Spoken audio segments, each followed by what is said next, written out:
कहते हैं कि संभवतः ये पहली बार है कि जब इतने बड़े स्तर पर भारत के बैंकिंग सेक्टर पर एक तरीके से साइबर अटैक किया गया है। लेकिन क्या कुछ इसके मायने हैं, क्या तैयारी है और किस प्रकार से आगे बढ़ा जा सकता है, उस बारे में बड़ा सवाल यही है कि बैंकिंग सेक्टर में बढ़ते तकनीकी इस्तेमाल से पैदा हुए खतरों से ग्राहकों को कैसे बचाया जाए। तो जाहिर सी बात है कि लगातार तकनीक का इस्तेमाल बढ़ रहा है, लेकिन चुनौतियां भी बढ़ रही हैं। उन चुनौतियों से कैसे निपटा जाए, इस मुद्दे पर बात करने के लिए दो खास मेहमान हमारे साथ स्टूडियो मौजूद हैं। मेरे साथ मौजूद हैं वित्तीय मामलों के विशेषज्ञ वेद जैन साहब, उसके अलावा दूसरे खास मेहमान साइबर एक्सपर्ट अनुज अग्रवाल साहब। आप दोनों का बहुत स्वागत है। वेद जी, आपको लगता है कि भारत जैसे इतने बड़े बैंकिंग सेक्टर में इस प्रकार की चीज़ें स्वाभाविक सी हैं या अपने आप में ये बहुत बड़ी घटना है? चूक आखिर कहाँ पे हुई है? नहीं, देखिए, ये तो नहीं कहा जा सकता कि इस तरह की घटनाएं स्वाभाविक हैं। हमारा क्योंकि पॉपुलेशन ज़्यादा है और debit card credit card obviously ज़्यादा हैं, उसका मतलब ये तो नहीं है कि सिक्योरिटी में ब्रीच होना चाहिए और सिस्टमिक होना चाहिए। मुख्य तौर पे चूक कहाँ नजर आती है? चूक जो अभी तक जितनी इन्फॉर्मेशन आई है, एटीएम पे चूक हुई है। कुछ एटीएम पे जो पर्टिकुलरली जैसे मेलावार सॉफ्टवेयर के बारे में बात कर रहे हैं, तो कुछ लोगों ने वो उस मेलावार सॉफ्टवेयर को पर्टिकुलर एटीएम के ऊपर एक्टिवेट किया जी, और जब ग्राहक ने वहाँ पे अपना कार्ड यूज़ किया तो वो डाटा कैप्चर कर लिया गया। और ये घटनाएं कुछ बॉम्बे के कुछ बैंकों में रिपोर्ट की गई और घटनाएं मई जून जुलाई के महीने में हुई थी, जब कस्टमरों ने रिपोर्ट करना शुरू किया कि चाइना से और अमेरिका में से उनके अकाउंट में कई ट्रांजेक्शन हो रही हैं। ये देखिए, जब से हमारा इंटरनेट ये वर्किंग हुई है और कंप्यूटर की वर्किंग हुई है, जब इसे कहते हैं ना वायरस आया और ये आया है, तो ये एक बहुत कंटिन्यूस जैसे होता है ना, एक समाज के अंदर कुछ शरारती तत्व होते हैं जो क्रिमिनल जिसे कहते हैं वो करते रहते हैं जी। ऐसे ही एक शरारती तत्व हैं जो साइबर में और इसमें इंटरनेट की वर्किंग में लगे रहते हैं जी, और उनकी ये कोशिश रहती है कि डाटा को चोरी कैसे किया जाए, कैसे निकाला जाए, तो वो लोग लगे रहते हैं। इसलिए क्योंकि जितना नेटवर्क अब बढ़ रहा है, क्योंकि अब सारी जो बैंकिंग एटीएम की है, आप समझेंगे कैसे होती है कि आप किसी भी एटीएम पे जाके किसी जगह से किसी बैंक के पैसे निकाल सकते हैं, तो इंटरकनेक्टिविटी है। तो इसकी सिक्योरिटी के लिए सभी लोग जो इसके अंदर जुड़े हुए हैं, जो सारे बैंक हैं जिनकी उनकी सर्विसेज हैं, जैसे नेशनल पेमेंट कॉर्पोरेशन है, जो बैंकिंग है, एटीएम हैं जो प्रोवाइड कर रहे हैं जी। जैसी खबरें आ रही हैं कि एक पर्टिकुलर टाइप के एटीएम पे ही ये कार्रवाई हुई, तो इसका मतलब है कि उस पर्टिकुलर एटीएम की जो कंपनी की जिसके एटीएम यूज हुए, उसके यहाँ कहीं ना कहीं कमी रह गई, उसकी सिक्योरिटी ब्रीच कर ली गई और उस सिक्योरिटी ब्रीच से उस डाटे को पकड़ लिया गया और कैप्चर कर लिया गया जी। मेरे हिसाब से देखिए, ये मान के चलना चाहिए कि जो हम ये कह रहे हैं 0.5% है, लेकिन ये नहीं भूल सकते कि 32 लाख लोग लगभग अफेक्टेड हैं उसके लिए, तो एक बहुत बड़ा सिक्योरिटी ब्रीच है अपने आप में। लेकिन ये भी एक अर्ली स्टेज पे कैप्चर हो गया है और मुझे लगता है कि जैसे सरकार ने और जैसे बैंकों ने, रिजर्व बैंक ने बड़ा एक्टिव कदम उठाए, उस हिसाब से आगे कदम उठाए जाएंगे और उसको कंट्रोल किया जाएगा। अनुज जी, आपको लगता है कि अपने आप में एक बड़ा नंबर है, कितना घबराने की जरूरत है? क्योंकि जो बात वेद जैन जी कह रहे हैं, अब चूंकि सरकार और आरबीआई लगातार बैंकिंग सेक्टर अलर्ट हो गया है, तो अब कम से कम यहाँ से उस चीज़ों को रोकने के लिए और ज़्यादा बड़े कदम उठाए जाएंगे। कहाँ पे हमारी तैयारी को देखते हैं आप?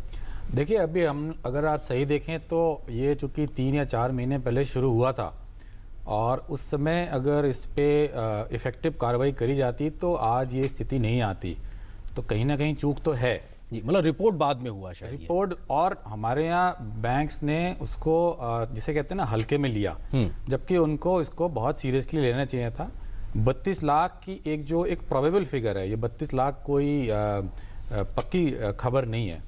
तो मुझे लगता है कि हमारी तैयारियों में एक लैक्सिटी है। हम लोग हर जगह, हमारे पास संसाधन है, हमारे पास ब्रेन है, हम आईटी सुपर पावर है दुनिया की, लेकिन कहीं ना कहीं लैक्सिटी है और हम अलर्ट को बहुत देर से रीड करते हैं, और ये इस मामले में भी ऐसे ही हो रहा है जी। वेद जी, आपको लगता है कि आरबीआई के लिहाज से कहा जाए, तमाम बैंकों के लिहाज से किया जाए, क्या वो बेस्ट प्रैक्टिसेस हैं जो हिंदुस्तान में अपनाई जाती हैं दुनिया भर में? क्या वो चीज़ें जहाँ से हम सीख सकते हैं, या दुनिया भर में इस प्रकार का जो ऑनलाइन खतरा मंडराने लगा है, इस प्रकार की चीज़ों को लेके सभी पे थ्रेट बना हुआ, भारत उससे अछूता नहीं है? नहीं, मैं ये नहीं कहूँगा। देखिए, प्रैक्टिस तो हमारे यहाँ भी बहुत अच्छी हैं, जो हमारे सॉफ्टवेयर हैं, जो हमारे टेक्नोलॉजी है वो बहुत अच्छी है। जैसे अनुज जी कह रहे हैं, उसमें प्रॉब्लम क्या है कि हमारे यहाँ थोड़ी सी नेग्लेक्सिटी इन द सेंस कि हम सिस्टम को एक बार इंट्रोड्यूस करने के बाद उसको कितना अपने आप में एक्टिवेट रखें ताकि ये घटनाएं नहीं हो, वो नहीं किया।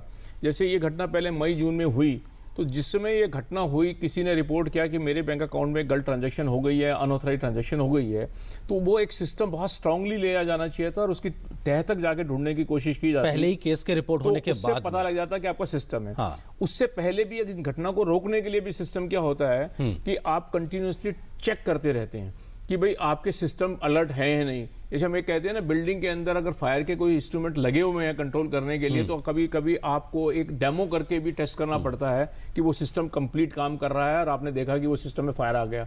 तो इसी तरह से जैसे बैंकिंग सिस्टम पे इतना बड़ा वो हुआ था 3.2 मिलियन का, अभी तो कोई बहुत ज़्यादा नुकसान नहीं है, तो आप सोचिए इतने बड़े देश के इतने बड़े बैंकिंग सिस्टम में हो सकता है। तो इसलिए बैंकों वालों को और जितने भी इसमें लगे हुए हैं उनको अपने आप को कंटिन्यूसली अलर्ट रखना चाहिए और ट्रायल करते रहना चाहिए और हिट करता रहना चाहिए कि देखने के लिए कि गलती ढूंढे कि कहाँ से आ रही है। ग्राहकों के नज़रिए से कहें तो 641 ग्राहक हैं और लगभग 1 करोड़ 30 लाख की रकम है, जो कि अपने लिहाज से, भारत के लिहाज से नंबर काफ़ी कम है। लेकिन ग्राहकों के लिए क्या कुछ वो कदम मुफीद तरीके से हो सकते हैं जो वो उठा सकते हैं इस प्रकार की घटनाओं के सामने आने के बाद? देखिए, ग्राहकों के लिए तो जैसे अभी हम बता रहे थे कि सबसे पहले तो काम यह है कि अपना जो वो पिन नंबर है और जो सिक्योरिटी कोड होता है उसको इमीडिएटली चेंज किया जाए। दूसरा ये भी है कि ये सिक्योरिटी पिन क्या होता है, हमारे इंडिया में लेक्सिटी कस्टमर के पार्ट पर भी बहुत होती है। जैसे अभी बता रहे थे, आपने एटीएम यूज़ किया तो आपने उसको ब्लॉक बंद नहीं किया, आपने ये ध्यान नहीं किया कि पीछे आपके कोई खड़ा है और आप एटीएम का पिन दबा रहे हैं तो वो आपका एटीएम का पिन पढ़ लेगा। तो आपको अपने पिन को किसी से शेयर नहीं करना है, कंटिन्यूसली चेंज करना है, उसकी सिक्योरिटी प्रोवाइड करनी है। एटीएम जिस मशीन पे आप जा रहे हैं वहाँ क्या सिक्योरिटी की व्यवस्था है, जो सिक्योरिटी गार्ड लगे हुए हैं उस सिस्टम को दुरुस्त रखा जाए।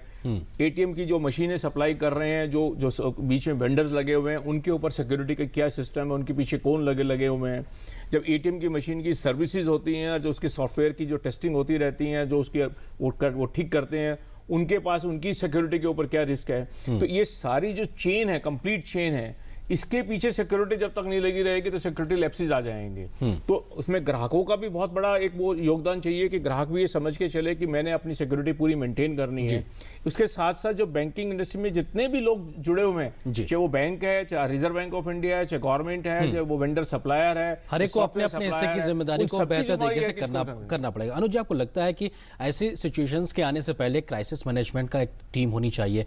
ऐसी सिचुएशन अगर आ जाए तो उसके लिए हैंडल करने के लिए हमारे पास व्यवस्था होनी चाहिए। साइबर स्पेस में किस प्रकार की चुनौतियों के साथ में हम कैसे हैंडल करते हुए नजर आ रहे हैं, कहाँ पे हमारी वो चीज़ें तैयार खड़ी नजर आ रही हैं? बिल्कुल सही कहा आपने। देखिए, इसको हम लोग APT या एडवांस परसिस्टेंट थ्रेट कहते हैं, क्योंकि ये जो बैंकिंग नेटवर्क है या डिफेंस का नेटवर्क है, इस पे देश विदेश के साइबर अपराधी लगातार हमला करते रहते हैं। वो देश को और समाज को नुकसान पहुंचाना चाहते हैं। तो इसके लिए एक बहुत ही इफेक्टिव सेंट्रलाइज रिस्पॉन्स टीम होनी चाहिए। और जैसा वेद जैन साहब ने भी कहा कि समस्या के शुरू होने से पहले या जैसे ही पहला मामला नज़र आए उस पर बहुत ही तेज़ी से कार्रवाई करनी चाहिए और जनता को जागरूक रहना चाहिए। और मैं तो ये भी सलाह दूंगा कि जिस किसी को भी सस्पिशन है, अगर उनका बैंक खुद वो कार्ड नहीं चेंज कर रहा है तो वो बैंक में जाके रिक्वेस्ट करके अपना कार्ड चेंज करा लें जी। क्योंकि ये जो ब्रीच है, इसमें जो कार्ड के पीछे मैग्नेटिक डेटा होता है वो काफ़ी हद तक स्किम हो चुका है और वो पासवर्ड जैसे ही अपराधियों को मिलेगा उस व्यक्ति को नुकसान हो सकता है। तो अगर बैंक ने खुद भी ब्लॉक करके और आपका रिप्लेस नहीं कर रहे हैं कार्ड, तो आप खुद जाके बैंक से रिक्वेस्ट करें और अपना कार्ड बदलवा लें। उसमें बैंक और जो हमारे उपभोक्ता हैं दोनों ही फायदे में जी। वक्त खत्म हो रहा सर, जल्दी से। जैसे पुलिस अपनी इंटेलिजेंस रखती है जी पता करने के लिए कि कौन से लोग किस टाइप के सिस्टम को तोड़ने की कोशिश कर रहे हैं क्रिमिनल के अगेंस्ट में, ऐसी जरूरत है कि साइबर में भी इंटेलिजेंस को इतना एक्टिवेट किया जाए कि ये देखते रहना चाहिए कि कौन सिस्टम पे अटैक करने की कोशिश कर रहा है और सिस्टम से पकड़ा जा सकता है कि अटैक किसका आ रहा है और उसको कंट्रोल किया जाए। हमारी फौज की तरीके से हमारी एक साइबर फौज भी होने की जरूरत है जो इस प्रकार की चीजों की निगरानी रखे। बहुत शुक्रिया आप दोनों मेहमानों का हमारे साथ इस चर्चा में शामिल होने के लिए। तो कोशिश